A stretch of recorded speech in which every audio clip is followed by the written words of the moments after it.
Sometimes the smallest creatures carry the biggest secrets that can heal a broken family. When 10-year-old Elsie finds a horse no bigger than a kitten dying in her grandfather's field, she never expects it to change everything. This tiny horse has her dead mother's handwriting on a ribbon around its neck. Her family has kept silent about her mother's death for 7 years. Now this little horse is bringing back memories they thought were lost forever. The ranch holds secrets about why her mother really left. But what does this impossibly small horse have to do with her mother's final days?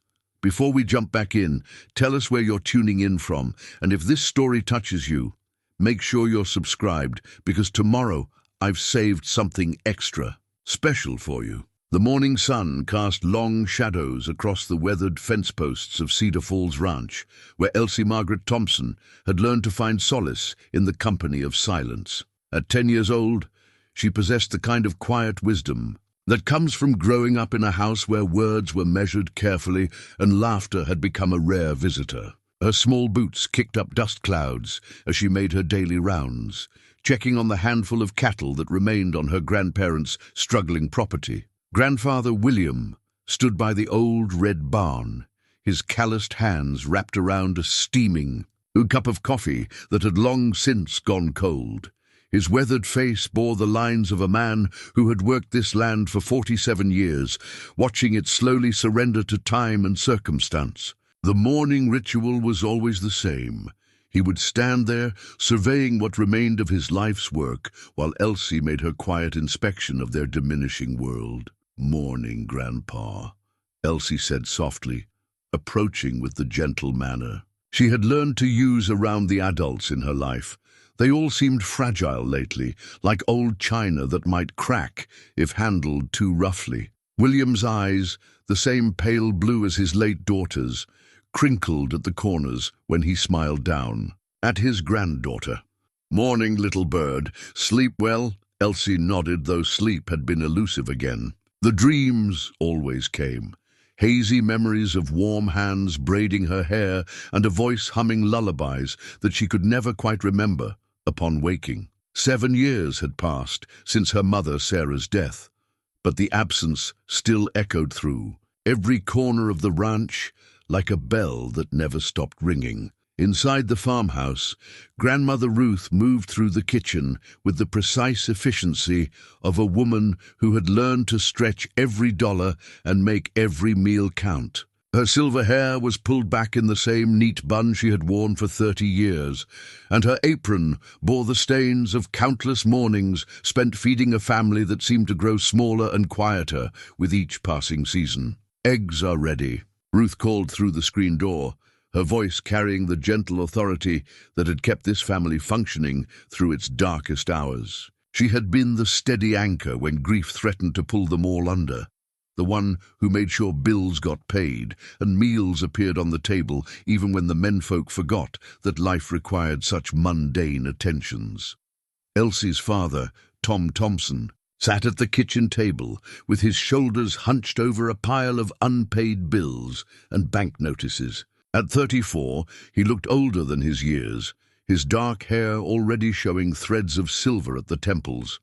The lines around his eyes spoke of sleepless nights and the weight of responsibilities that had fallen on him too young. Since Sarah's death, he had thrown himself into work with the desperate intensity of a man trying to outrun his grief, taking on extra shifts at the grain elevator and weekend construction jobs that left him exhausted but never quite broke. The family ate breakfast in the comfortable silence that had become their normal rhythm. Elsie watched her father's jaw work mechanically as he chewed, his eyes distant and focused on problems she could only guess at.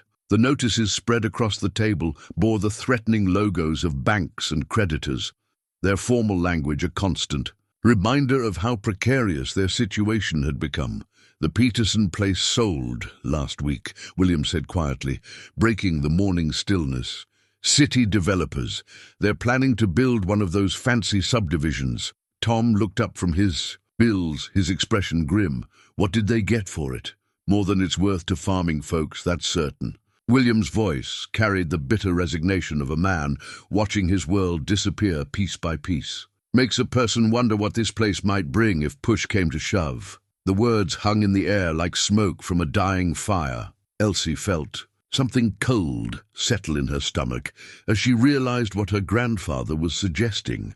The ranch, their home, the only place she had ever known, might not be theirs much longer. She had overheard enough whispered conversations between her father and grandparents to understand that money was tight, but the idea of losing the ranch entirely had never seemed real until this moment. After breakfast, Tom kissed Elsie's forehead with the distracted affection of a man whose mind was already at work. "Be good for your grandparents," he said, the same words he spoke every morning before climbing into his rusted pickup truck and disappearing down the dirt road that led to town. Elsie watched until the dust settled, then turned her attention to the animals that had become her closest companions. The 3 remaining dairy cows, Bessie, Molly, and Pearl, welcomed her with gentle lowing as she approached their pasture. She had named them all herself, though her father had warned her against getting too attached to livestock that might need to be sold if times got harder. But Elsie couldn't help forming bonds with every creature on the ranch. There was Chester, the aging border collie, who had been her mother's constant companion and now followed Elsie with devoted loyalty. The barn cats, a collection of strays that had found refuge among the hay bales, would emerge from their hiding places whenever she appeared with scraps from Ruth's kitchen. It was among these animals that Elsie felt most at peace, most connected to the mother she barely remembered, but whose presence seemed to linger in every corner of the ranch. Sarah Thompson had possessed a gift with animals, according to the stories William would sometimes share during their quiet evening walks.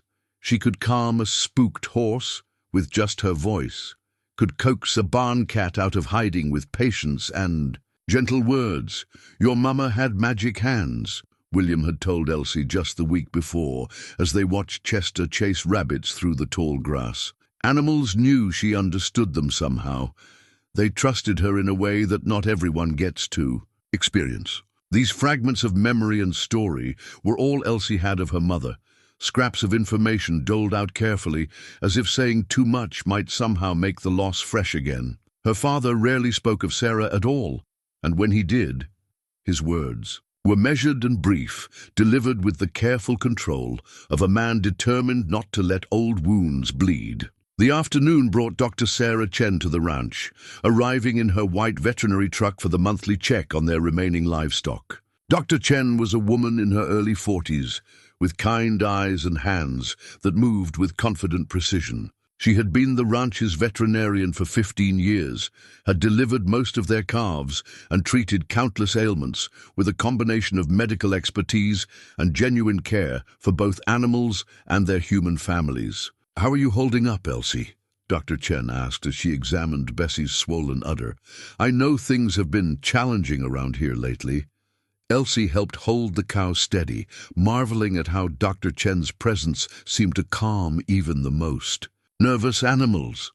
"We're managing," she said, echoing the words she had heard the adults use whenever neighbors asked about their situation. Dr. Chen's hands moved gently over Bessie's flank, checking for signs of illness or injury. "You know, I could use an assistant sometimes, someone with good hands and a way with animals. It doesn't pay much, but it might help your family a little." The offer was made casually, but Elsie caught the underlying kindness, Dr. Chen's way of helping without making it feel like charity. It was the sort of gesture that had kept the Thompson family afloat during their darkest moments, the quiet generosity of neighbors who understood that pride sometimes mattered as much as money. As the day wore on, Elsie found herself drawn to the far pasture where the grass grew tall and wild. This was her favorite spot on the ranch, a place where she could sit among the wildflowers and watch the clouds drift across the endless Montana sky. Here, surrounded by the gentle sounds of nature, she could almost convince herself that her mother was still somewhere nearby, just beyond the edge of vision. It was in this peaceful corner of the ranch that Elsie had learned to talk to her mothers. Memory, sharing the small triumphs and worries of her daily life with someone who existed only in her heart and imagination. She would tell Sarah about her school projects, about the new kittens born in the barn, about her fears that the ranch might be sold and their families scattered to different corners of a world that suddenly seemed too large and uncertain. The evening meal was another exercise in careful conversation, with Ruth serving pot roast that had been stretched with extra vegetables, and William sharing news from town that carefully avoided any mention of their own financial troubles. Tom returned from work with dirt under his fingernails and exhaustion in his eyes, eating mechanically while reviewing more papers that seemed to multiply like weeds no matter how many he man. After dinner, Elsie helped Ruth with the dishes, while William and Tom discussed repairs that needed to be made to the barn roof before winter arrived. The conversation was practical and measured, but underneath the surface she could feel the tension of problems that had no easy solutions.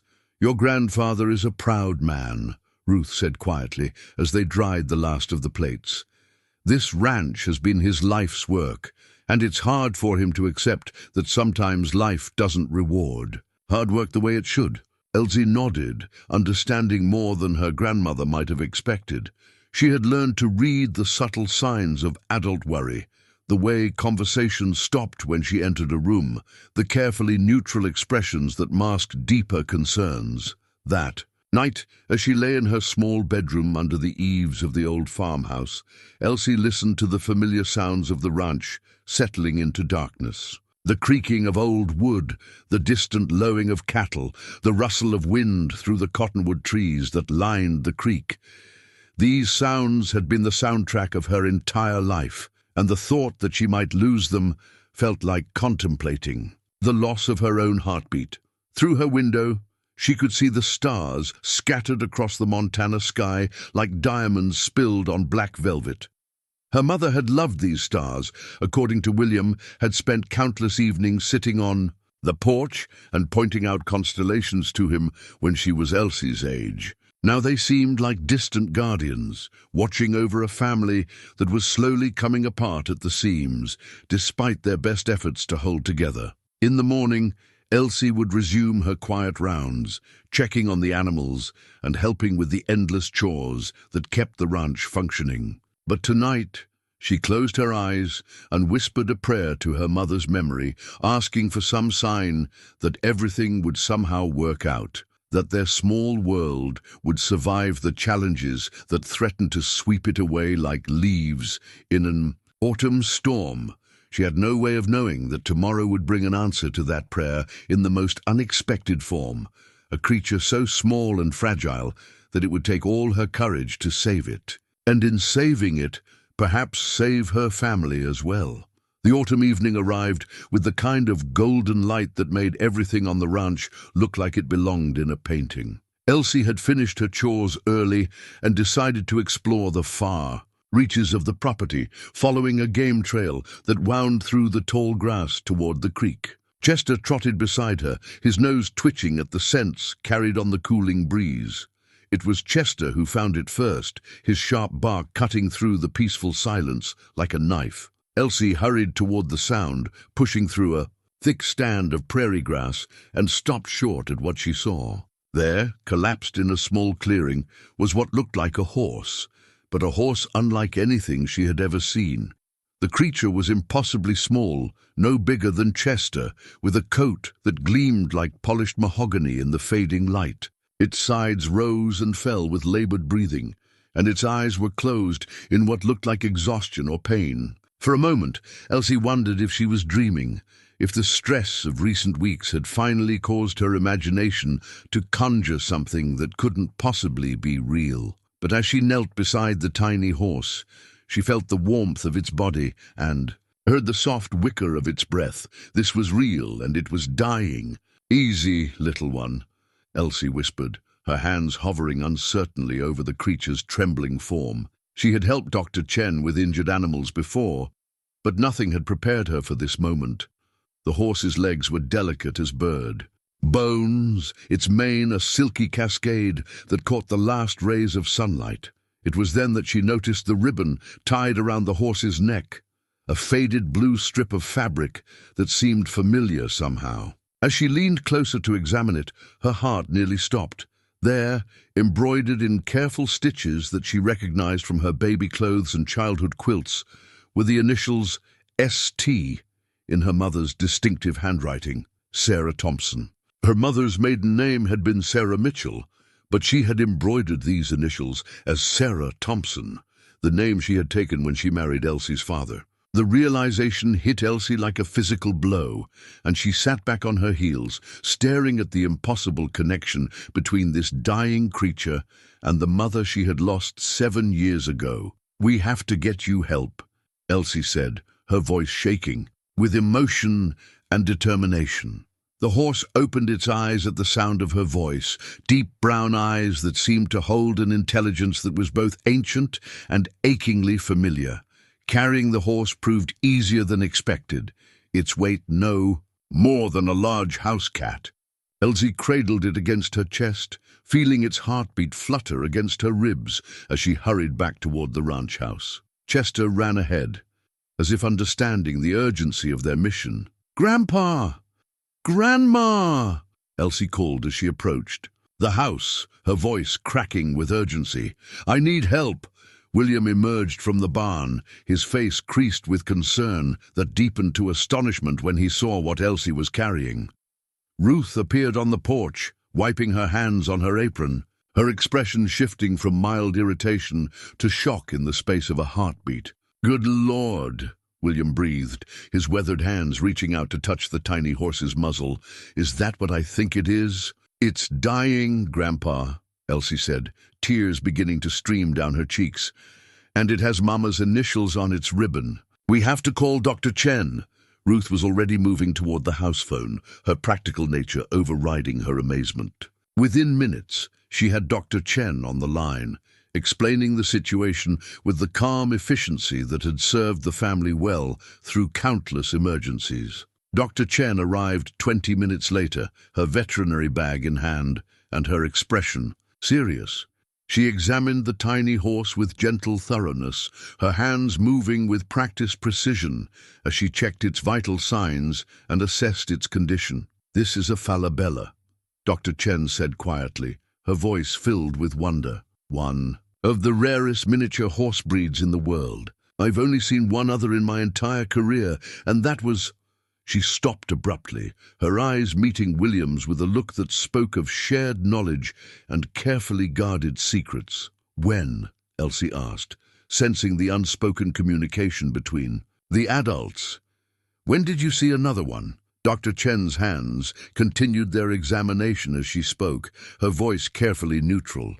"About 7 years ago. It was brought to me in much the same condition as this one, exhausted, malnourished, and pregnant." The word hung in the air like a thunderclap. Pregnant. Elsie looked down at the tiny horse with new eyes, noting for the first time the subtle roundness of its belly, the way it held itself that suggested it was carrying precious cargo. "This one's pregnant too?" Ruth asked, her voice barely above a whisper. Dr. Chen nodded grimly. "About 7 months along, I'd estimate, which makes her condition even more critical.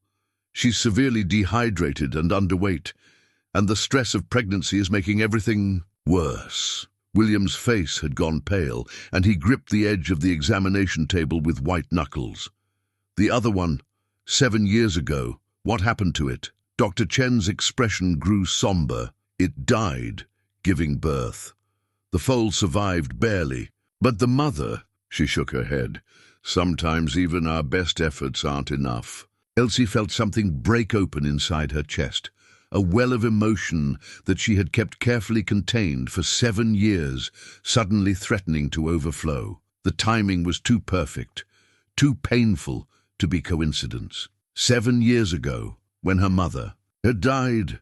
7 years ago, when their family had been shattered by loss and silence. "Can you save her?" Elsie asked, her voice small but determined. "Can you save them both?"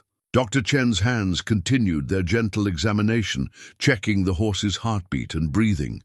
I can try, but it's going to require intensive care, around-the-clock monitoring and—" She paused, glancing at the adults with an expression that spoke of difficult truths. "And it's going to be expensive." The silence that followed was heavy with unspoken realities. Elsie knew about the bills piled on the kitchen table, about the conversations that stopped when she entered rooms. By the way her father's shoulders sagged under the weight of responsibilities that seemed to grow heavier each day. "Money doesn't matter," Elsie said fiercely, surprising herself with the strength in her voice. "This horse, she's connected to Mama somehow. I can feel it. We can't just let her die." William looked at his granddaughter with eyes that held 7 years of suppressed grief and a love so deep it threatened to drown them both. "No," he said quietly.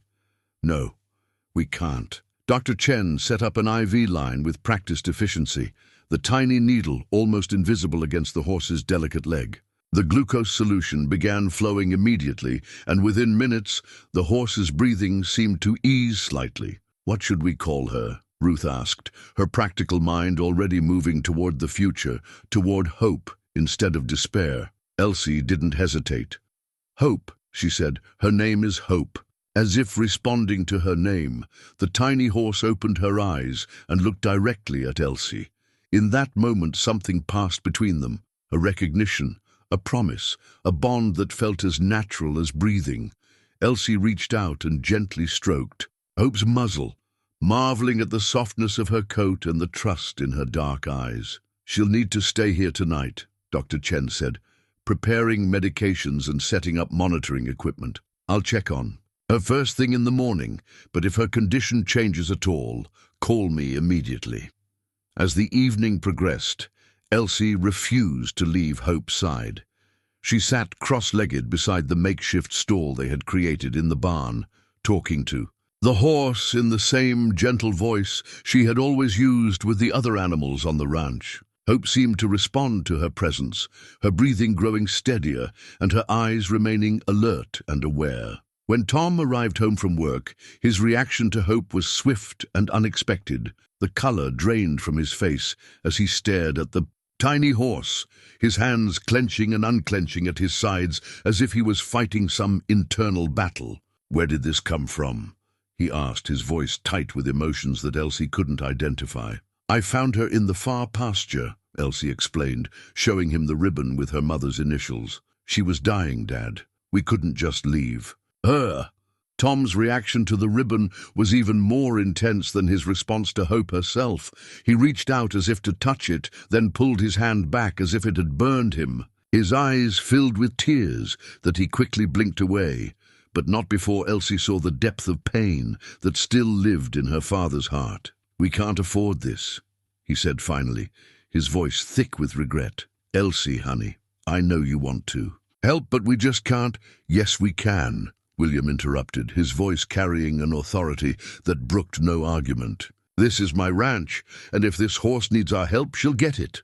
The tension between father and son crackled in the barn air, years of unspoken grief and disagreement suddenly rising to the surface.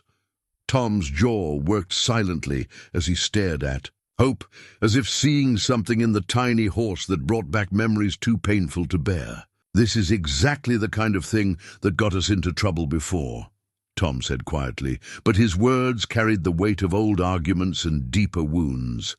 Elsie looked between her father and grandfather, sensing layers of meaning that she didn't fully understand, but knowing that Hope had somehow become the center of a conflict that went much deeper than veterinary bills and family finances. Whatever secrets her family had been keeping about her mother's death, this tiny horse was about to bring them all into the light. Despite her father's clear disapproval, Elsie found herself drawn to the barn before dawn the next morning. Hope was awake and alert, her dark eyes following Elsie's movements as she approached the makeshift stall. The IV bag Dr. Chen had set up was nearly empty, but the tiny horse's breathing seemed stronger, more regular.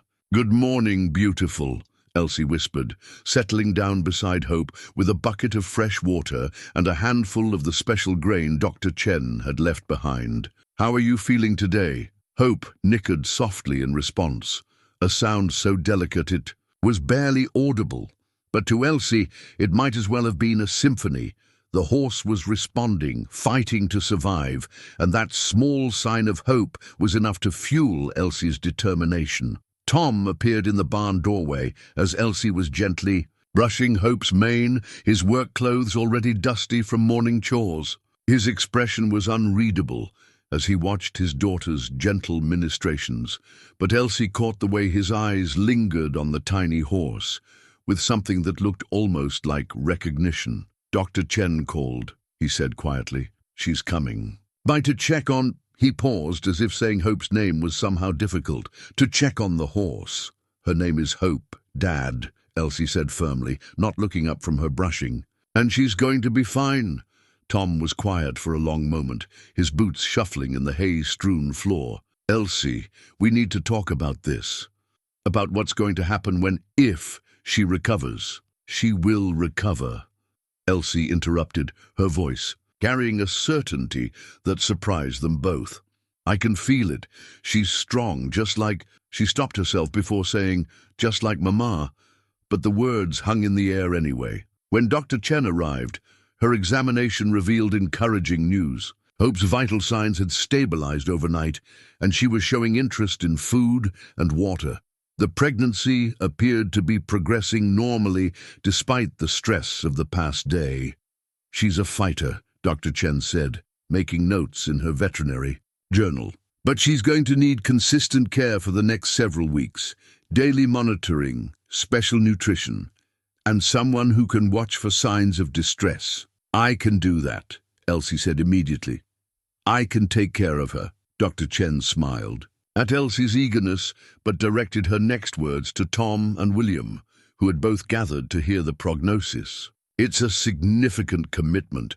Miniature horses have special needs, especially pregnant ones, and if she goes into premature labor, what would happen then?"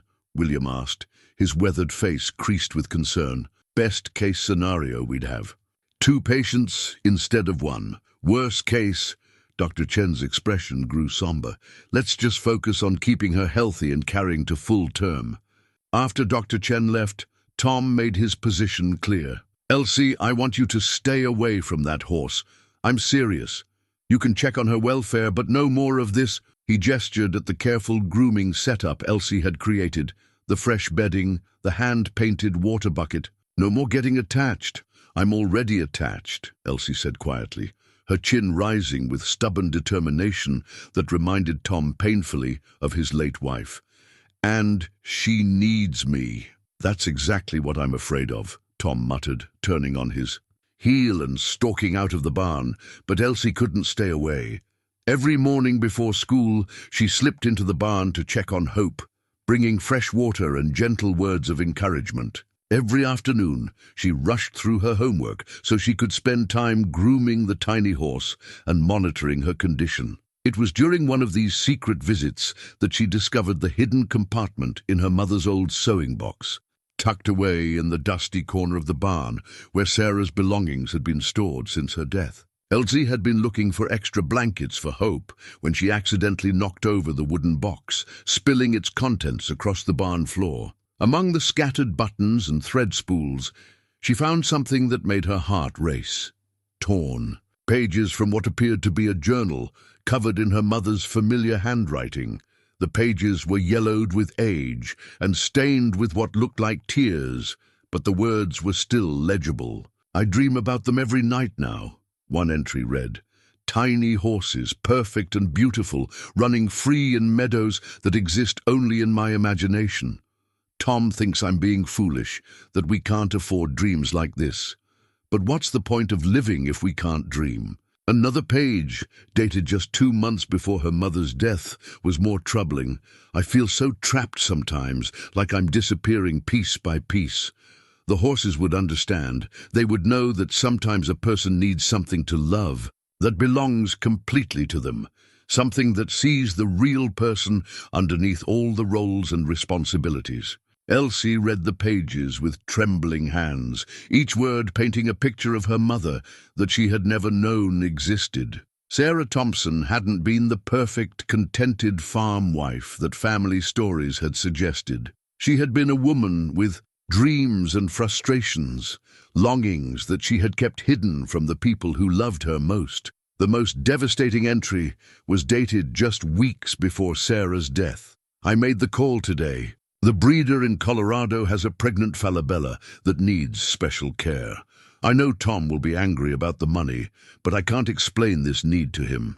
It's like something is calling to me, telling me that this is important, that this matters, in ways I can't even understand yet. When William found Elsie in the barn that evening, tears streaming down her face as she clutched the journal pages, his reaction was not surprise, but rather a deep, weary sadness. "I wondered when those would surface," he said quietly, settling down beside his granddaughter in the hay. "Your grandmother and I found them after we lost her. We didn't know what to do with them." "She was unhappy," Elsie said, the words feeling like stones in her throat. "Mama was unhappy, and nobody knew." William's arm came around Elsie's shoulders, pulling her close against his weathered flannel shirt. "Your mama loved us all, more than life itself," he said gently. "But love doesn't always cure loneliness, little bird. Sometimes a person can be surrounded by family and still feel like they're drowning." "The horses," Elsie said, looking over at Hope, who was watching them with intelligent eyes. She wanted to save horses like Hope. "She did save one," William said, his voice thick with emotion. "Dr. Chen brought a falabella to our place the day before your mother died. Barely alive, pregnant, desperate for help. Your mama spent 3 days and nights in this very barn, nursing that horse back to health." Elsie's heart clenched as the pieces began to fall into place. "What happened to it?" William was quiet for so long that Elsie wondered if he had heard her question. When he finally spoke, his words were careful and measured. "The horse survived. At her foal, but the birth was difficult, and your mama—" He stopped, unable to finish the sentence. "Hope is that foal," Elsie said, the realization hitting her with the force of absolute truth. "Hope is the baby that Mama helped save." William nodded slowly, his eyes fixed on the tiny horse that represented both a miracle and a tragedy. "That's what Dr. Chen thinks. The timing is right, and the markings match her records." They sat in silence as the full weight of this revelation settled over them. Hope wasn't just a horse that needed rescuing. She was living proof of Sarah Thompson's final act of love, a connection to the mother Elsie had lost that went deeper than memory or photographs. "Dad doesn't want me to get attached because he knows," Elsie said, understanding flooding through her. "He knows that Hope is connected to Mama. Your father is trying to protect you from the kind of heartbreak he's never recovered from," William said gently. "But maybe," he looked at Hope, then back at his granddaughter, "maybe some heartbreaks are worth the risk." The confrontation came 3 days later when Tom discovered Elsie in the barn at dawn, hand-feeding Hope with a bottle of special formula that Dr. Chen had provided. His face darkened with anger that seemed disproportionate to the offense, and his voice shook with emotions that went far deeper than simple disobedience. "I told you to stay away from that horse," he said, his words clipped and cold. "This ends now, Elsie. Dr. Chen is finding another place for it today. Her name is Hope, and you can't just give her away." Elsie stood up quickly, placing herself protectively between her father and the tiny horse. "She's Mama's horse, Dad. She's the foal that Mama helped save." Tom's face went white, then flushed red with an anger that seemed to consume him from the inside out. "Your mother is dead, Elsie. Dead. And her foolish dreams died with her. I won't watch you destroy yourself the same way she did." The words hung in the barn air like poison, and Elsie felt something inside her chest crack open with pain. She had never heard her father speak about her mother with such bitterness, had never realized that his grief had curdled into something harder and more destructive than simple sorrow. "What do you mean?" she whispered, her voice barely audible over Hope's soft breathing.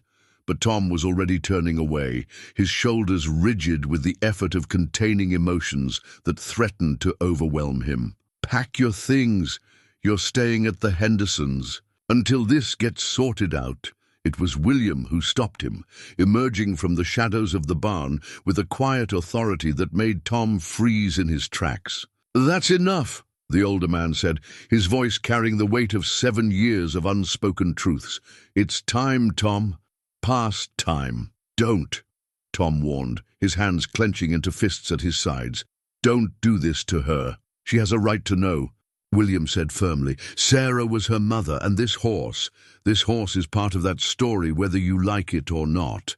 William sat down heavily on a hay bale, his weathered hands trembling slightly as he reached into his jacket pocket and withdrew a manila envelope that looked like it had been handled many times over the years. "7 years ago, your mother made a decision that changed everything," he began, his eyes fixed on Elsie's face. "She used the money from her grandmother's insurance policy, money that was supposed to be for your college fund, to buy a piece of land about 5 miles from here." Elsie's eyes widened as William pulled out a property deed, yellowed with age, but still officially stamped and signed. The name on the deed was Sarah M. Thompson, and the property description matched land that Elsie knew well, a rolling meadow, bordered by cottonwood trees, where she had often seen horses grazing. "She didn't tell any of us," William continued, his voice heavy with regret. "Not until the day before she died, when she was delirious with fever and kept talking about the sanctuary and saving them all. We thought it was just the illness talking. But after we lost her, I went looking and found all of this." He spread more documents across the hay-covered floor, architectural sketches in Sarah's careful hand, showing plans for a miniature horse rescue facility, correspondence with breeders across the country, and bank records that painted a picture of a woman who had been secretly pursuing her dream with the same quiet determination that had characterized everything else in her life. "She spent months planning this," William said, his voice thick with emotion. "The land purchase, the facility, design, connections with other rescues. She even had a name picked out, Small Wonders Sanctuary." Tom's anger seemed to deflate as the evidence of his wife's secret life spread before them. He sank down onto another hay bale, his head in his hands, shoulders shaking with suppressed grief. "Why didn't she tell us?" Elsie asked, her voice small and confused. "Why did she keep it secret?" "Because she knew we'd try to stop her," Tom said quietly, his words muffled by his hands. "Because we needed that money for practical things, for keeping this place running for your future. Because she knew I'd tell her it was a foolish dream that we couldn't afford." William reached for another document, a letter written in Sarah's hand but never sent, addressed to Tom with the salutation, "My dearest love," in her flowing script. "She wrote this the night before she died," William said gently. "I think she was planning to give it to you, to explain everything." With trembling hands, Elsie took the letter and began to read aloud, her voice growing stronger as she spoke her mother's words. "I know you'll be angry when you discover what I've done with the money, and I know you'll think I've lost my mind. But I need you to understand that this isn't about the horses, not really. It's about hope. It's about believing that even in our darkest moments, we can still make room for beauty and wonder in the world. I've been so lost lately, Tom, lost in the routines of daily life, in the weight of responsibilities that seem to multiply faster than we can manage them. I love you and Elsie more than my own life, but I've been disappearing inside myself, becoming someone I don't recognize. The horses see me differently. When I'm with them, I remember who I used to be, the girl who believed in magic, who thought anything was possible if you loved hard enough and worked long enough. I need that girl back, Tom. We all need her back, if something happens to me. Before I can explain all of this properly, please don't let my dream die with me. The land is paid for, the plans are drawn up, and there's enough money left to get started. More than that, there's love enough to sustain it, love for creatures that need someone to believe in their worth, love for the kind of hope that can't be measured in bank balances or practical considerations. Elsie's voice broke on the final lines, and she looked up to find both her father and grandfather watching her with tears in their eyes. "She was planning to tell me that night," Tom said quietly. The night she died, she asked me to sit with her after dinner, said she had something important to share. But I was tired from work, worried about the bills, and I told her it could wait until morning. The silence that followed was heavy with the weight of regret and lost opportunities. Tom reached out with shaking hands to touch the property deed, as if contact with the paper might somehow connect him to the wife he had lost. The horse that Dr. Chen brought, Hope's mother, that was the first rescue, William said gently.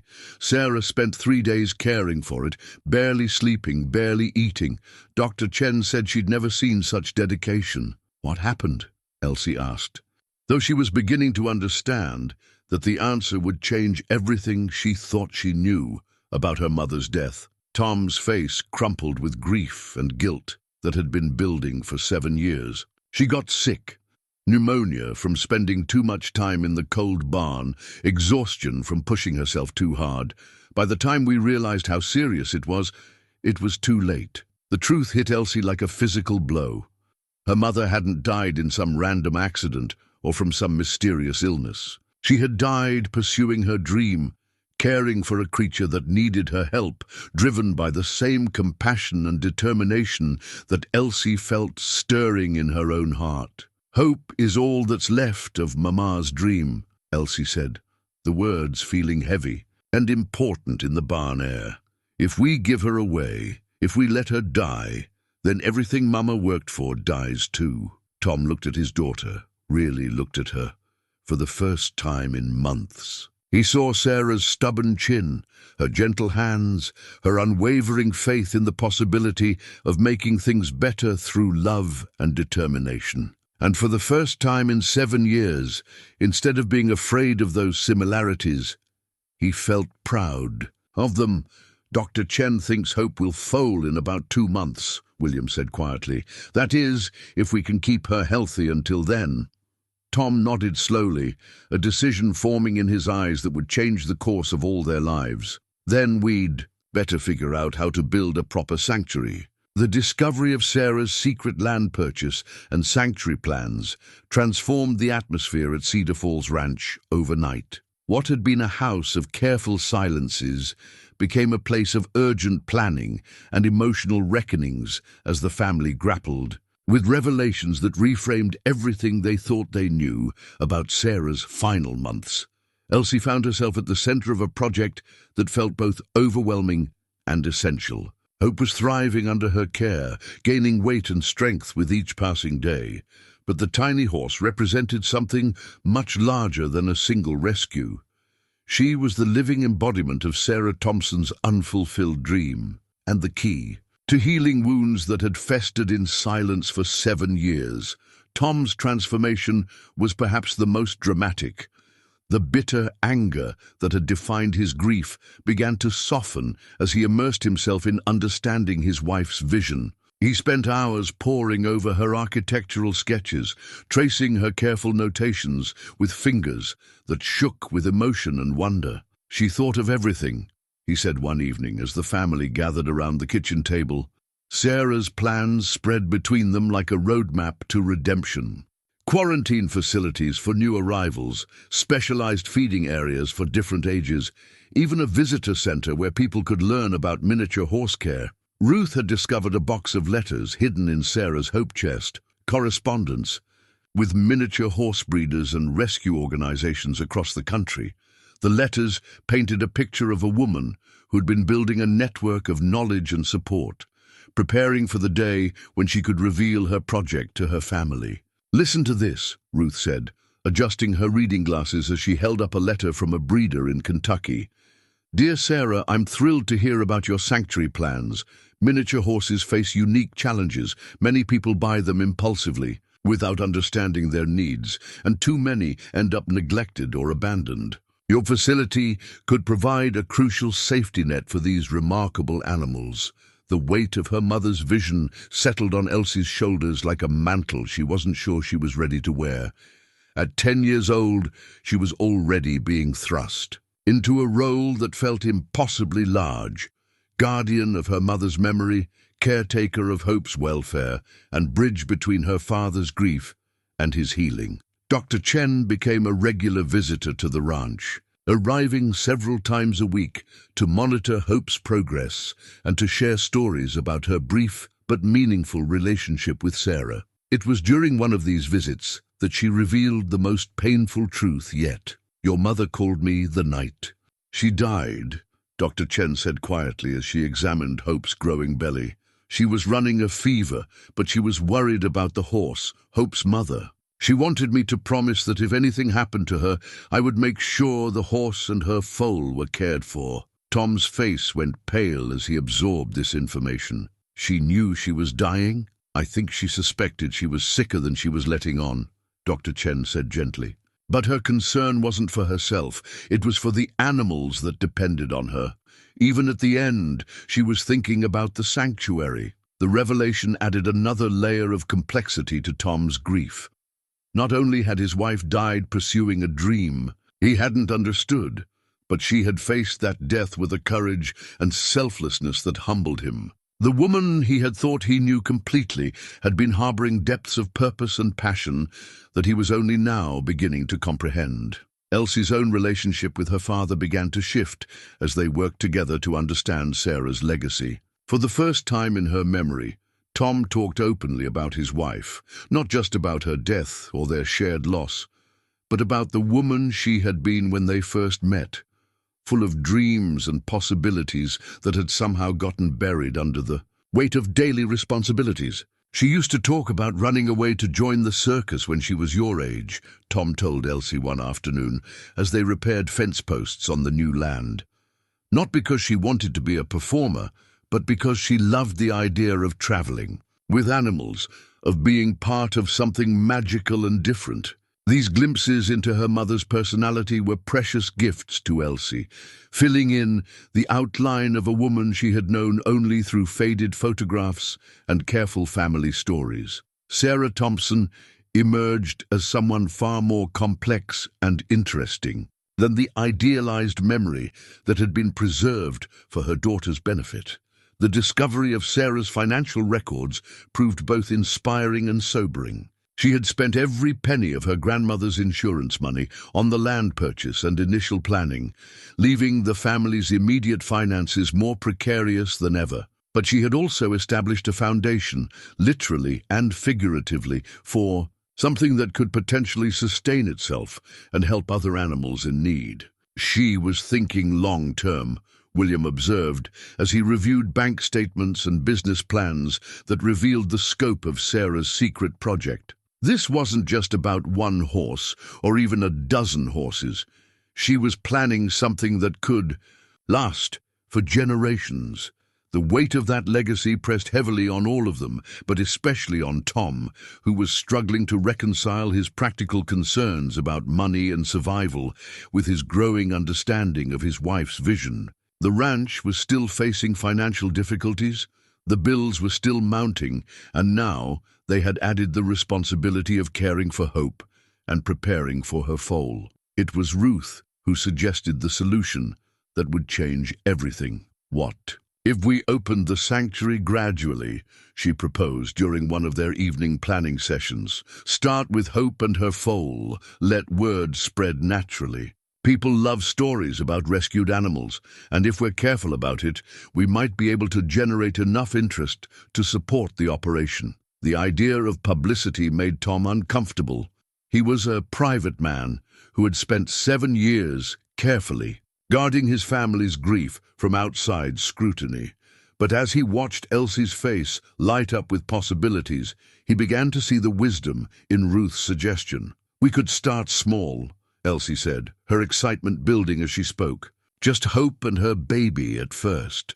Dr. Chen could help us spread the word to other veterinarians, and maybe some of the people Mama was writing to would want to visit." The transformation of the old barn began that very weekend, with Tom and William working side by side to create proper facilities for miniature horses. They reinforced stalls with special attention to the smaller scale needed for creatures Hope's size, installed heating systems to protect against Montana's harsh winters, and created specialized feeding areas that would accommodate horses ranging from Hope's tiny stature to the slightly larger miniatures that might join the sanctuary in the future. Elsie threw herself into learning everything she could about miniature horse care, devouring books that Dr. Chen brought from her personal library and spending hours online researching nutrition, breeding, and health management. The knowledge felt like a way of connecting with her mother's passion, each new fact a bridge across the 7 years that separated them. Hope seemed to sense the changing energy around her, becoming more playful and curious as her health improved. She followed Elsie around the barn like a devoted dog, whickering softly when her young caretaker appeared and nuzzling against her with an affection that seemed to transcend the usual bond between human and animal. "She knows," Elsie told her father one evening as they watched Hope explore her newly expanded stall. "She knows that Mama saved her, and now we're continuing what Mama started." Tom nodded, his eyes fixed on the tiny horse that had become the center of their transformed world. For the first time since Sarah's death, he felt a sense of purpose that went beyond simple survival, beyond the grinding necessity of paying bills and maintaining property. He was honoring his wife's memory in the most meaningful way possible, by bringing her dreams to life. The truth about their financial situation came to light on a grey November morning when Tom found a stack of bank statements hidden behind Sarah's old sewing machine. The papers had been there for 7 years, forgotten in the chaos that followed her death, but their discovery sent shockwaves through the family that threatened to destroy the fragile peace they had been building around Hope and the sanctuary plans. Ruth found Tom sitting at the kitchen table with his head in his hands. The statements spread before him like evidence of a crime. His shoulders shook with emotion that seemed too large for his body to contain, and when he looked up at his mother-in-law, his eyes held a mixture of betrayal and desperate understanding. "She spent everything," he said quietly, his voice thick, "with 7 years of suppressed pain. Not just the insurance money, everything. Our savings, the emergency fund, even the money we'd set aside for Elsie's braces." The bank records painted a picture that was both heartbreaking and infuriating. Sarah had made withdrawal after withdrawal over the final 6 months of her life, each transaction documented in her careful handwriting. Land payment, small wonders, veterinary supplies, fencing materials, breeding consultation fee. "She bankrupted us," Tom continued, his voice growing harder with each word. "While I was working double shifts trying to keep us afloat, she was spending money we didn't have on a dream that—" He stopped himself before saying something he might regret, but the words hung in the air anyway. William appeared in the kitchen doorway, drawn by the sound of Tom's distress, his weathered face creased with concern as he took in the scene, the scattered papers, Tom's devastated expression, Ruth's protective stance beside her son-in-law. "She was trying to build something beautiful," Ruth said quietly, her voice carrying the weight of her own newly discovered grief. "She wasn't trying to hurt us, wasn't she?" Tom's anger finally erupted, years of carefully controlled emotions spilling over like water from a broken dam. "She lied to us, Ruth. For months she looked me in the eye every morning and lied about where our money was going. Do you know what we could have done with that money? Do you know how many problems it could have solved?" Elsie appeared in the kitchen just as her father's voice reached its peak, her small face pale with the understanding that something terrible was happening. She had been on her way to check on Hope, but the sound of raised voices had drawn her back to the house. "What's wrong?" she asked, looking between the adults with eyes that seemed far too old for her 10-year-old face. The question hung in the air like smoke, and Tom struggled to find words that would explain the complexity of his emotions without destroying his daughter's faith in her mother's memory. How could he tell Elsie that the woman she idealized had made choices that contributed to their current financial crisis? How could he explain that love and betrayal could exist in the same heart? That good intentions could lead to devastating Consequences? Your mother made some financial decisions that we're just now discovering, William said carefully, stepping into the role of peacemaker that he had played so often during the early days of Tom and Sarah's marriage. She spent money on the sanctuary project that we needed for other things. Elsie looked at the bank statements scattered across the table, her quick mind processing the numbers and dates with an understanding that belied her age. She spent money so she could save horses, she said finally. Like hope, yes, Tom said, his voice tight with the effort of maintaining control. But that money was supposed to be for our family, for your future. And now, he gestured helplessly at the bills that were still piled on the counter, the same bills that had been haunting him for months. Now we're in trouble because of Mama's horses, Elsie said, the words falling like stones into still water. The silence that followed was broken by the sound of Dr. Chen's truck pulling into the driveway. Her weekly visit to check on Hope had become one of the bright spots in their routine. But today, her timing felt like a cruel irony. How could they continue to care for Hope when they were discovering the depth of Sarah's financial deceptions? Dr. Chen sensed the tension immediately when she entered the kitchen, her veterinary bag in hand and her usual smile fading as she took in the family's stricken expressions. "Is everything all right?" she asked, setting down her bag and looking from face to face with growing concern. Tom's laugh was bitter and harsh. "We're just discovering exactly how much my wife's horse project cost us. Turns out it was more than we can afford, more than we ever could afford." Dr. Chen's expression grew somber as she absorbed this information. She pulled out a chair and sat down at the table, her hands folded carefully in her lap as she chose her words. "There's something I need to tell you," she said finally. "Something Sarah made me promise to keep secret, but given the circumstances, I think you have a right to know." The family waited in tense silence as Dr. Chen gathered her thoughts, clearly struggling with a decision that went against years of professional discretion. "Sarah wasn't just planning a sanctuary," Dr. Chen said quietly. "She was planning a business, a legitimate, potentially profitable business that could have supported itself and your family." She reached into her veterinary bag and pulled out a folder that looked like it had been carried for years, its edges worn and softened with handling. "She asked me to hold on to this, to give it to Tom if anything happened to her. But after she died, you were all so devastated that I couldn't bring myself to add to your burden." The folder contained business plans that took Sarah's sanctuary concept far beyond simple rescue operations.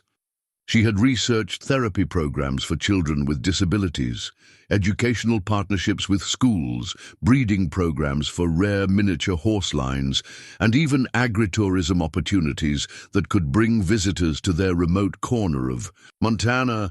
She had commitments, Dr. Chen continued, her voice growing stronger as she revealed the depth of Sarah's planning. A children's hospital in Billings wanted to contract with her for therapy sessions. 3 schools had agreed to bring students for educational programs, and there were 2 breeding contracts that could have generated significant income. Tom stared at the documents with growing amazement and frustration. Here was evidence that his wife hadn't been pursuing a foolish dream, but a carefully planned business venture that might have solved their financial problems rather than creating them.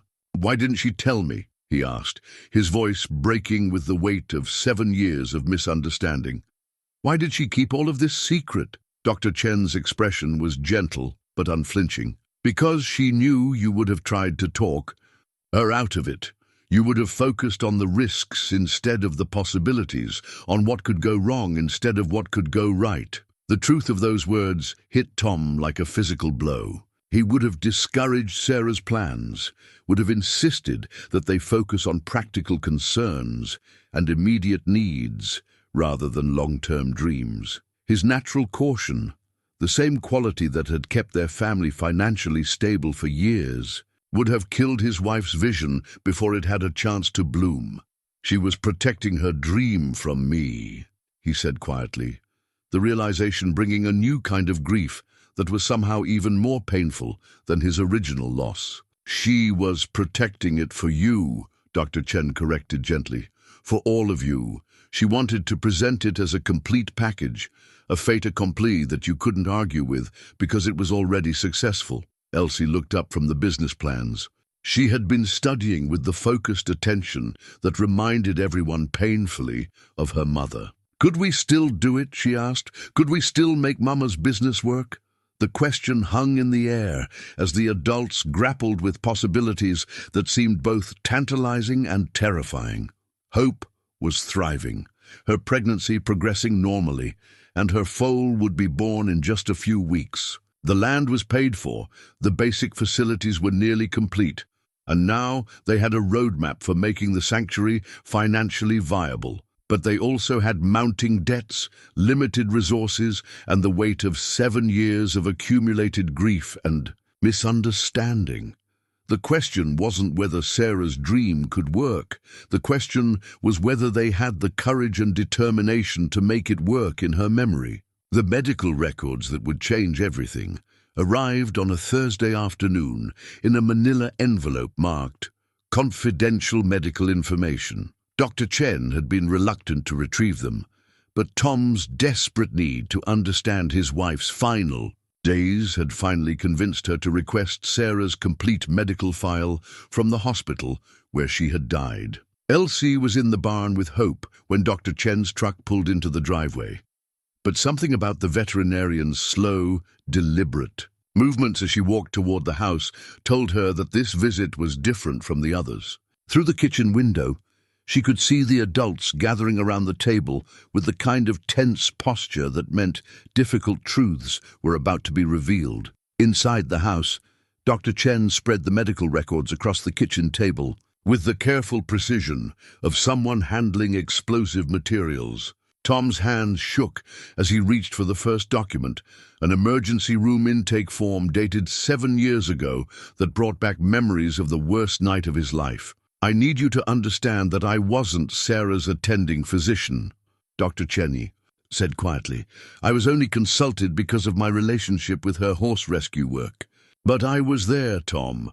I was there when she died, and I've been carrying the truth about what really happened for 7 years." The intake form was routine medical documentation, but as Tom read through the symptoms and timeline, he began to see discrepancies in the story he had been told. According to the official version, Sarah had developed pneumonia from exposure during her rescue work and had simply deteriorated too quickly for the antibiotics to save her.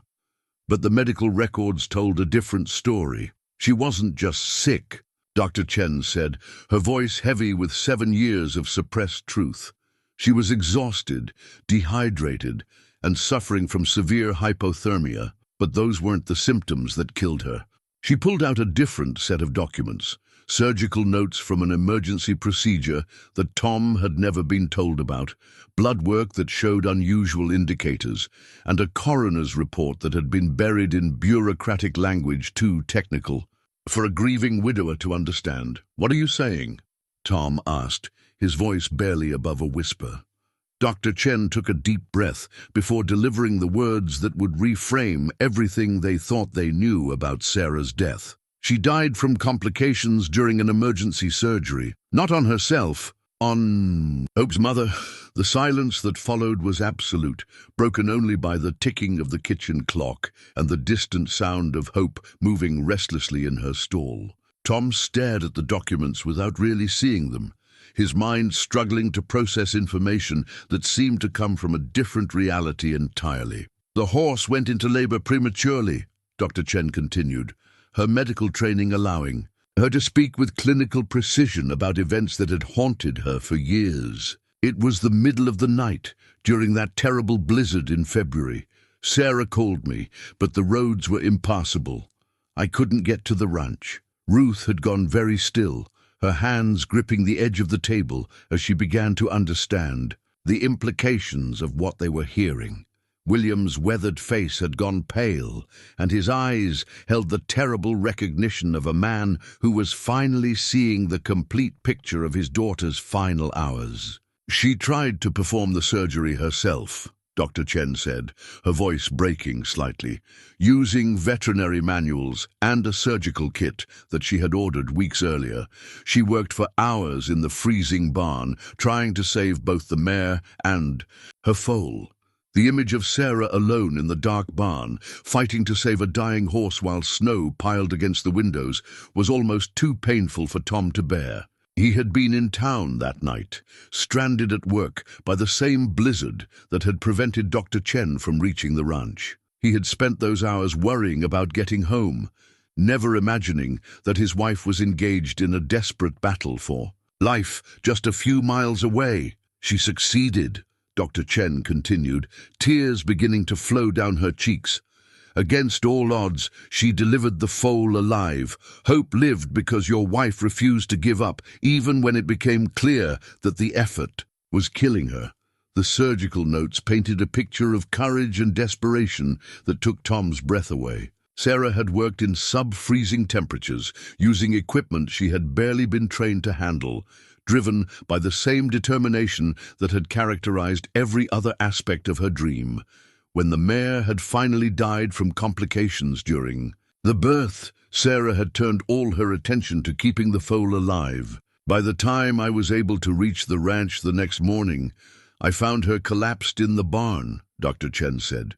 She was hypothermic, severely dehydrated, and suffering from exhaustion that had pushed her immune system beyond its limits. But Hope was alive, warm, and nursing from a bottle that Sarah had rigged up despite her deteriorating condition. Tom's vision blurred as he tried to reconcile this heroic image of his wife with the woman he thought he had known. The Sarah in these medical records wasn't the impractical dreamer he had sometimes resented. She was a warrior who had literally given her life to save another creature. She asked me to promise, Dr. Chen continued, her voice barely audible. Now, as the ambulance was taking her away, she made me promise that Hope would be cared for, that her sanctuary would still happen somehow. She wasn't thinking about herself at all. She was thinking about the dream that had cost her everything. The pneumonia that had officially killed Sarah had been a secondary infection brought on by the stress and exposure of her desperate rescue effort. She had died not from pursuing a foolish hobby, but from an act of heroism that had saved a life at the cost of her own. "Why didn't you tell us?" Tom asked, his voice thick with grief and confusion. "Why let us think she died from simple negligence?" Dr. Chen's expression was filled with regret and professional anguish. "Because I thought it would make your grief worse. You were already blaming yourself for not being there, for not understanding her work. I thought knowing the details would only add to your pain.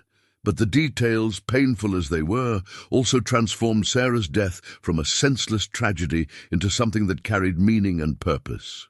She hadn't died because she was careless or obsessed.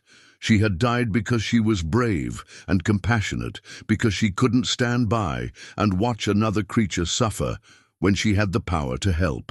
Elsie appeared in the kitchen doorway, drawn by the sound of crying and the weight of revelations that seemed to change the very air in the house. Her small face was streaked with tears as she looked between the adults, trying to understand what she had overheard from her position by the window. "Mama died saving Hope," she said, the words not quite a question, but not quite a statement either. Tom pulled his daughter into his arms, holding her with a desperation that spoke to 7 years of accumulated grief and newfound understanding. "Yes," he said, his voice breaking. "She died, saving Hope, and Hope lived because of her." The medical records spread across the table represented more than just documentation of Sarah's final hours.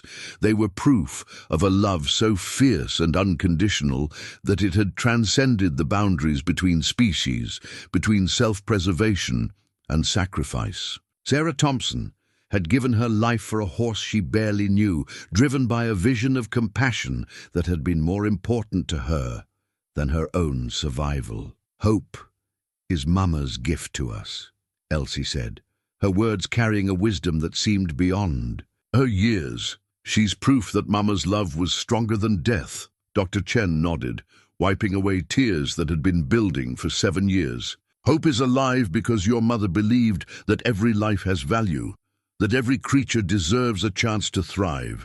That belief cost her everything, but it also saved something miraculous. As the afternoon sun slanted through the kitchen windows, the Thompson family sat in silence around the table, covered with documents that had rewritten their understanding of loss and love. Sarah's death was no less tragic for being heroic, but it was no longer senseless. It had purpose, meaning, and a living legacy that whickered softly in the barn just outside their door.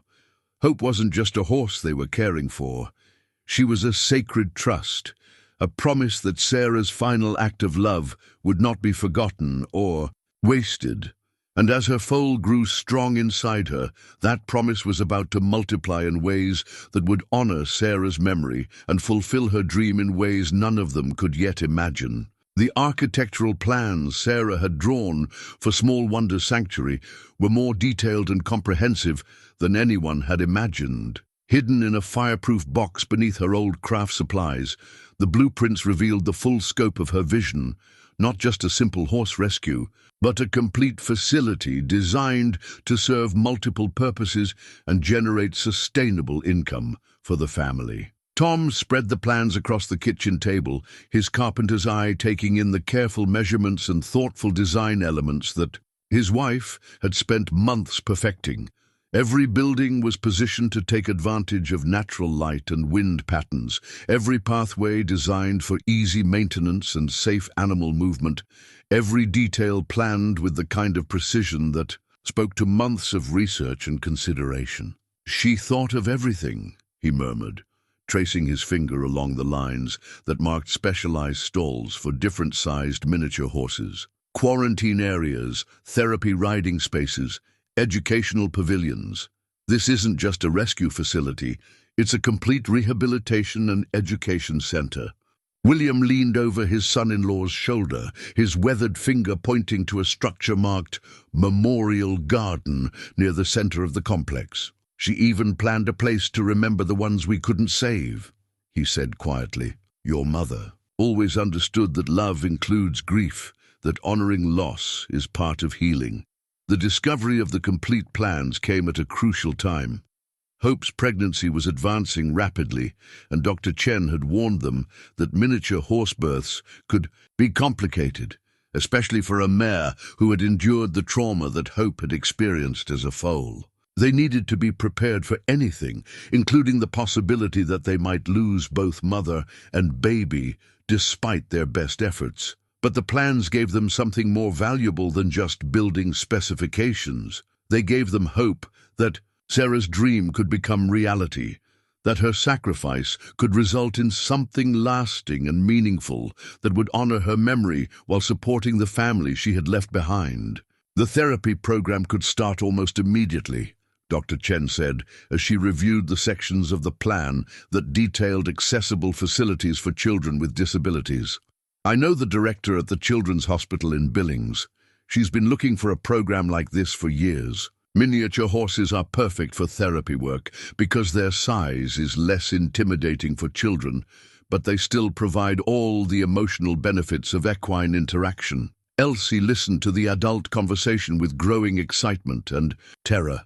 The sanctuary was no longer a distant dream, but an immediate possibility, and with Hope's foal due any day, they were about to test whether they had the knowledge and resources to make Sarah's vision work. The barn had been transformed over the past weeks into something that resembled the professional facilities outlined in Sarah's plans. Tom and William had worked tirelessly to install proper lighting, heating, and ventilation systems, while Ruth had organized medical supplies and emergency equipment with the efficiency of a seasoned nurse. Elsie had thrown herself into learning everything she could about foaling and newborn care, reading veterinary manuals until her eyes burned, and practicing emergency procedures with patient guidance from Dr. Chen. At 10 years old, she was developing skills that most adults never acquired, driven by the knowledge that Hope's life and her unborn foal's life might depend on her competence. Miniature horse foals are particularly vulnerable in their first few days, Dr. Chen explained during one of their training sessions. Their small size makes them susceptible to temperature changes, dehydration, and breathing difficulties. But if we can get them through that critical period, they're usually as hardy as their larger cousins. The community had begun to take notice of the Thompson family's project, drawn by word-of-mouth stories about the tiny horse and the poignant connection to Sarah's memory. The local newspaper had run a small article about Hope's rescue, and donations had begun arriving. Small amounts, mostly, but enough to help offset some of the veterinary costs and facility improvements. Mrs. Henderson brought over some old blankets that might work for the foal, Ruth reported one evening as the family gathered for dinner. And the Petersons want to know if we need help with fence repairs when the weather improves. The support was gratifying, but also added pressure to succeed. The story of Hope and Sarah's sacrifice had touched people in ways that the family hadn't anticipated, creating expectations and emotional investment from neighbors who were now personally invested in the sanctuary's success. Tom found himself caught between overwhelming gratitude for the community support and terrifying responsibility for living up to Sarah's vision. Every decision felt weighted with significance, not just for their family's future, but for the promise they had made to honor his wife's final sacrifice. "What if we fail?" he asked Dr. Chen during one of their planning sessions. "What if Hope's foal doesn't survive, or we can't make the sanctuary financially viable? What if we're just setting ourselves up for another devastating loss?" Dr. Chen's expression was understanding but firm. "Then you'll have tried to honor Sarah's memory in the most meaningful way possible. The outcome isn't entirely in your control, Tom, but the effort is. And sometimes the effort is enough." Hope seemed to sense the anticipation and preparation surrounding her approaching delivery. She had grown more restless in recent days, pacing her enlarged stall and whickering softly to Elsie whenever the girl appeared. Her sides had expanded dramatically, and Dr. Chen estimated that the foal would arrive within the week. "She's nervous," Elsie observed as she brushed Hope's coat with gentle strokes. "I think she remembers what happened to her mother." The possibility that Hope might carry traumatic memories from her own birth was something that none of them had considered, but it added another layer of complexity to an already challenging situation. If Hope's labor was complicated by fear or stress related to her mother's death, it could put both her and her foal at risk. "We'll be with her," Tom said, his voice carrying a determination that surprised him with its strength. "Whatever happens, she won't be alone like her mother was. We'll be there every step of the way." The preparations intensified as Dr. Chen's estimated delivery date approached. They established round-the-clock monitoring schedules, with family members taking shifts to watch for early signs of labor. Emergency numbers were posted throughout the barn, medical supplies were organized and easily accessible, and backup plans were discussed for every possible complication. Elsie's role in the process had evolved far beyond that of a typical 10-year-old. She had become Hope's primary caretaker and emotional support, the one person the horse seemed to trust completely. Dr. Chen had trained her to recognize the early signs of labor and to assist with basic veterinary procedures if necessary. "You have good hands," Dr. Chen told her during one of their practice sessions, "and more importantly, you have the kind of calm presence that animals respond to. Hope trusts you in a way that can't be taught or faked." The weight of that trust was both an honor and a burden for Elsie. She understood that her mother had died trying to save Hope's mother, and that this foal represented a chance to complete what Sarah had started. The responsibility felt enormous for someone so young, but it also felt right, like she was fulfilling a destiny that had been set in motion the day her mother made her final sacrifice.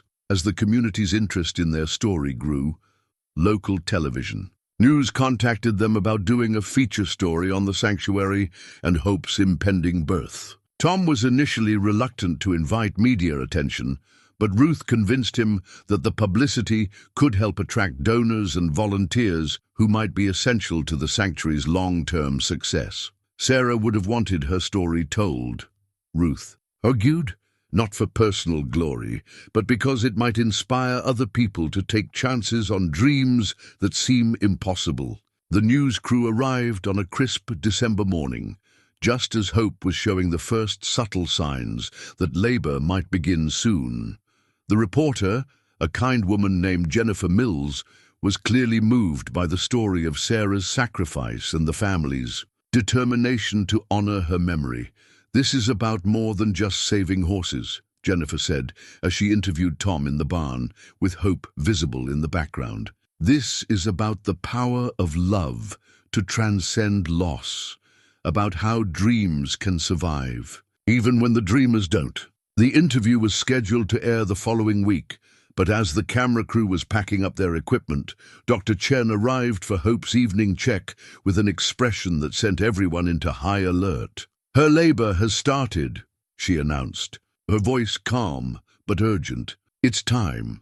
The moment they had been preparing for had arrived with the kind of suddenness that left no time for second thoughts or additional preparations. Hope was going into labor, and in the next few hours they would discover whether months of planning and preparation would be enough to bring Sarah's final gift safely into the world. As Elsie knelt beside Hope's stall, watching the tiny horse pace restlessly as her body prepared for the monumental task ahead, she whispered a prayer to her mother's memory. "Help us, Mama," she said quietly. "Help us save them both." Outside the barn, snow began to fall, gentle flakes that caught the light from the barn windows and created a sense of magic and possibility around the sanctuary that Sarah had dreamed into existence. In a few hours, they would know whether love and determination were enough to overcome the odds, whether Hope's foal would survive to carry on the legacy of sacrifice and compassion that had cost Sarah Thompson her life, but had also created something beautiful and lasting in her memory. Hope's labor began in earnest at 10 o'clock that evening, just as the first heavy snowflakes started to accumulate on the barn roof. The parallels to the night 7 years ago when her mother had died giving birth were not lost on anyone, and the family gathered in the barn with a mixture of excitement and deep apprehension. Dr. Chen had arrived within minutes of Tom's phone call, her veterinary bag packed with instruments that gleamed under the barn's bright lights. Among those tools were the same surgical implements that Sarah had used during her desperate attempt to save Hope's mother, cleaned, sterilized, and ready to be used again in what felt like a cosmic circle of redemption. "Her vital signs are strong," Dr. Chen reported as she completed her initial examination. "The foal is positioned correctly, and Hope seems calm despite the circumstances. We have every reason to be optimistic, but optimism felt fragile in the face of memory and loss." Tom stood against the barn wall, his hands clenched at his sides as he watched his daughter kneel beside Hope's stall, whispering words of encouragement to the laboring horse. The sight of Elsie in that position, so similar to where Sarah must have been 7 years ago, created a painful symmetry that made his chest tight with emotion.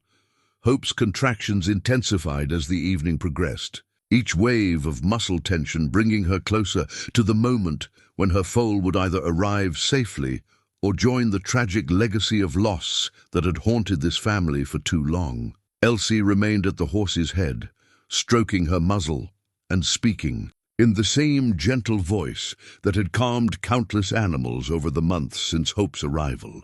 "You're doing so well," Elsie murmured, her young hands steady despite the magnitude of the moment.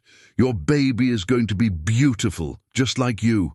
Mama would be so proud of both of you." The labor progressed normally for the first 2 hours, with Hope's body working through the natural rhythms of birth that had been refined by millions of years of evolution. But as midnight approached, complications began to emerge that sent Dr. Chen's expression from cautious optimism to focused Concern, the foal is larger than normal for a miniature horse, she explained as she repositioned her instruments. Not dangerously large, but enough to make the delivery more challenging. Hope's small frame is having to work harder than we anticipated. Tom felt his heart rate accelerate as he watched Dr. Chen's hands move with urgent precision. This was exactly what he had feared, that history would repeat itself, that they would lose both Hope and her foal, despite all their preparation and good intentions. The cruel irony of losing Sarah's final gift in the same way they had lost Sarah herself seemed like more than any family should be asked to endure. "Is she going to be all right?" Elsie asked, her voice steady, but her eyes wide with the kind of fear that only comes when something precious is threatened. "We're going to do everything we can," Dr. Chen replied, her medical training keeping her voice calm, even as her actions revealed the urgency of the situation. "Elsie, I need you to keep Hope calm while I assist with the delivery. Can you do that?" Elsie nodded, her small hands finding their way to Hope's head as the horse's breathing became more labored. "I'm here," she whispered, her voice carrying the same unwavering determination that had characterized her mother's final hours. "I'm not going to leave you." The next 20 minutes felt like an eternity as Dr. Chen worked to guide the foal through a delivery that was pushing Hope's small body to its limits. Tom found himself praying, not just for the survival of Hope and her baby, but for the strength to help his daughter cope with another loss if the worst happened. "I can see the head," Dr. Chen announced, her voice tight with concentration. "One more strong contraction should do it." Hope's body gathered itself for what felt like a supreme effort, every muscle straining as she worked to bring her foal into the world. Elsie's hands never left the horse's head, her voice continuing its steady stream of encouragement and love, even as tears streamed down her cheeks. And then, with a rush of fluid and a gasp from everyone present, the foal emerged into the world, tiny, perfect, and alive. Dr. Chen worked quickly to clear the baby's airways and stimulate breathing, her experienced hands moving with the kind of precision that meant the difference between life and death. "It's a filly," she announced, her voice filled with wonder and relief, "and she's breathing on her own." The foal was impossibly small, even by miniature horse standards, but she was unmistakably alive and healthy. Her coat was a rich golden color that caught the barn lights like spun silk, and her legs, though wobbly, were already trying to support her weight as she instinctively searched for her mother. Hope turned her head to nuzzle her newborn daughter, her exhaustion forgotten, in the presence of this miraculous new life that represented the fulfillment of Sarah's final dream. The sight of mother and foal together, safe and healthy, created a moment of pure joy that seemed to heal 7 years of accumulated grief in a single heartbeat. "She's perfect," Elsie breathed, her voice filled with awe as she watched the foal attempt her first tentative steps. Mama would have loved her so much. Tom felt something break open in his chest, not with pain this time, but with a relief so profound it left him weak-kneed and grateful. They had done it. Against all odds, despite the weight of tragic history, they had successfully brought Sarah's legacy safely into the world. The golden filly took her first uncertain steps, just as the sun began to rise over Cedar Falls Ranch, painting the snow-covered landscape in shades of pink and gold that seemed to celebrate the miracle that had occurred in the barn. Hope watched, her daughter with the devoted attention of a mother who understood the preciousness of life, nudging the foal gently toward her first meal. "What should we call her?" Ruth asked, her voice thick with emotion as she watched the perfect little creature explore her new world with curious, unsteady steps. Elsie looked up from where she knelt beside Hope, her face streaked with tears of joy and exhaustion. "Promise," she said without hesitation. "Her name is Promise." The name felt perfect, a word that captured both the fulfillment of Sarah's dream and the hope for their family's future. Promise represented everything that her grandmother had died to protect, everything that this family had fought to preserve through 7 years of grief and silence. Tom knelt beside his daughter, finally allowing himself to fully experience the joy of this moment without the shadow of fear that had haunted him for so long. "Promise," he repeated, reaching out to gently stroke the filly's golden coat. "That's exactly right." Dr. Chen completed her post-birth examination with growing satisfaction, her professional demeanor giving way to genuine delight as she confirmed that both mother and foal were healthy and strong. "Hope's recovery is going perfectly," she reported, "and Promise is one of the healthiest newborn miniatures I've ever seen."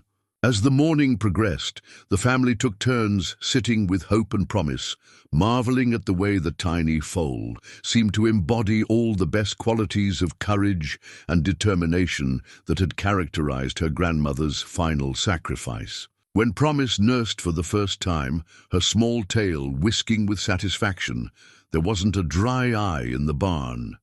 "She has Sarah's spirit," William observed, his weathered face creased with the kind of smile that had been absent from the ranch for too many years.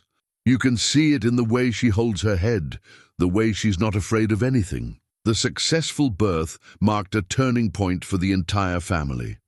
Tom, who had spent 7 years wrestling with guilt and misunderstanding about his wife's death, finally found peace in the knowledge that Sarah's sacrifice had produced something beautiful and lasting. His anger at her financial decisions melted away in the face of this tangible proof that her dreams had been worth pursuing. "I owe her an apology," he said quietly as he watched Promise explore her stall with fearless curiosity. "I spent so many years thinking she had been irresponsible, that she had abandoned us for a foolish dream. But she was building something important, something that could outlast all of us." The memorial stone that Elsie had planned as part of the sanctuary took shape over the following days, with the entire family contributing to its creation. William carved Sarah's name and dates into a piece of granite from their own land, while Ruth planted wildflowers around its base, the same varieties that Sarah had loved during her childhood. But it was Elsie who added the final touch, painting a small golden horse beside her mother's name with an inscription that captured the essence of everything they had learned. "Sarah Thompson, who gave her life so that others might live, forever remembered in every creature we save." The community's response to Promise's birth was overwhelming. The news story that had aired just days before the foal's arrival had touched viewers across the state, and donations began arriving from people who had been moved by the family's story of loss, love, and redemption.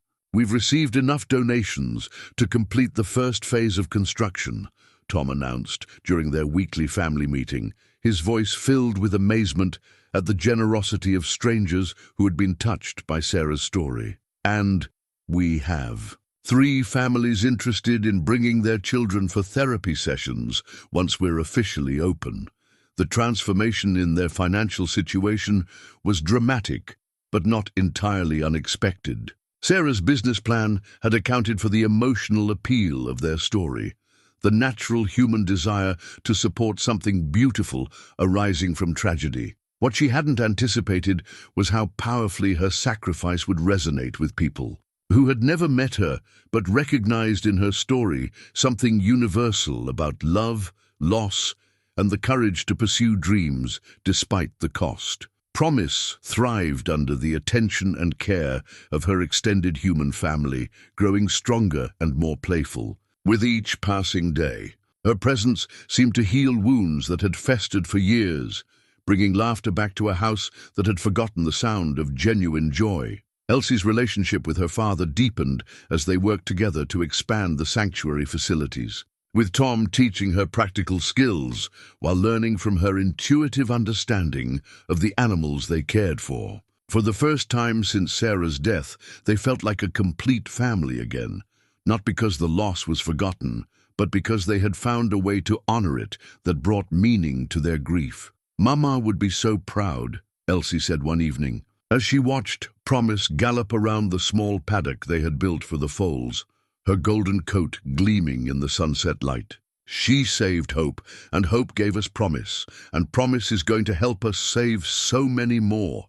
Tom nodded, his arm around his daughter's shoulders as they stood together watching the living embodiment of Sarah's final gift. She knew, he said, quietly. Somehow, she knew that what she was doing would matter beyond just that one night, that it would grow into something bigger than any of us could imagine. 6 months after Promise's birth, the wooden sign reading "Small Wonders Miniature Horse Sanctuary," founded in memory of Sarah Thompson, swayed gently in the Montana breeze at the entrance to what had once been simply Cedar Falls Ranch. Below, Sarah's name, a carefully painted image of a golden foal, captured the essence of hope and renewal that had transformed this struggling family farm into something magical. Elsie, now 11 and wiser than her years should have allowed, stood beside the sign with a sense of accomplishment that would have made her mother proud.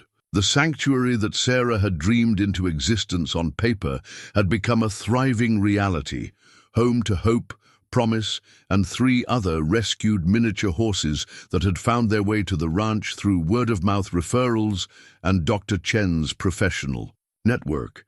The morning routine had evolved into something that felt both purposeful and joyful.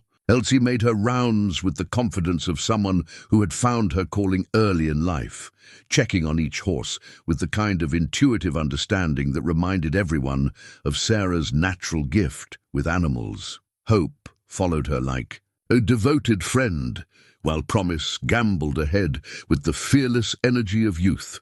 "Morning report," Elsie announced as she entered the kitchen where Tom and Ruth were planning the day's activities. "Everyone's healthy. Promise figured out how to open the gate latch again, and we have a new inquiry about therapy sessions from a school in Great Falls." Tom looked up from the sanctuary's business ledger with satisfaction that went far beyond simple financial success. The numbers were encouraging. Donations continued to arrive regularly, therapy sessions were booked weeks in advance, and educational programs were generating both income and community goodwill. But more importantly, the work felt meaningful, in a way that his previous jobs never had. "Dr. Chen called," Ruth reported as she packed lunches for the volunteer training session scheduled for that afternoon. "The Billings Children's Hospital wants to formalize their contract with us. They're talking about weekly sessions and possible overnight camps for kids with mobility challenges." The transformation of their financial situation had been gradual but profound. What had begun as a desperate attempt to honor Sarah's memory had evolved into a sustainable business that supported not only their family, but also employed 3 part-time staff members and generated enough surplus to expand their rescue operations. William appeared in the kitchen doorway with dirt under his fingernails and satisfaction written across his weathered features. At 72, he had found new purpose in building the facilities that his daughter had designed, each structure a monument to her vision and his love for her memory. "The new quarantine barn is ready for its first occupants," he announced with pride. "Dr. Chen is bringing 2 rescues from Missoula this weekend, siblings that were found abandoned near the highway." The quarantine facility represented the latest phase of the sanctuary's expansion, allowing them to safely introduce new horses while protecting their existing herd from potential diseases. It was exactly the kind of thoughtful planning that Sarah had outlined in her original blueprints, proof that her vision had been both comprehensive and practical. The afternoon brought a steady stream of visitors, families participating in therapy, sessions, school groups learning about animal care, and volunteers helping with the endless tasks of maintaining a working sanctuary. Elsie moved among them with the easy authority of someone who had become the sanctuary's unofficial ambassador, answering questions and sharing stories about the horses with genuine enthusiasm. "Hope and Promise are special because they represent the heart of what we do here," Elsie explained to a group of visiting children, her voice carrying the storytelling skills she had inherited from her grandfather. "Hope was saved by my mother, and Promise represents the new life that can come from even the saddest situations." The children listened with rapt attention as Elsie described how the sanctuary worked, how each rescued horse received individual and care designed to help them recover from neglect or abandonment. But it was the story of Sarah's sacrifice that seemed to resonate most deeply, teaching young visitors about courage, compassion, and the power of dreams to outlast the dreamers who conceive them. Tom watched his daughter work with the visiting children and felt a profound sense of gratitude for the path their lives had taken. The grief that had once threatened to destroy their family had been transformed into something that healed others, creating meaning from loss in ways that Sarah could never have imagined. "She's exactly like her mother," Dr. Chen observed as she joined Tom in watching Elsie demonstrate proper grooming techniques to a group of eager volunteers. The same intuitive understanding of what animals need, the same ability to make everyone feel welcome and important. The comparison no longer caused Tom pain.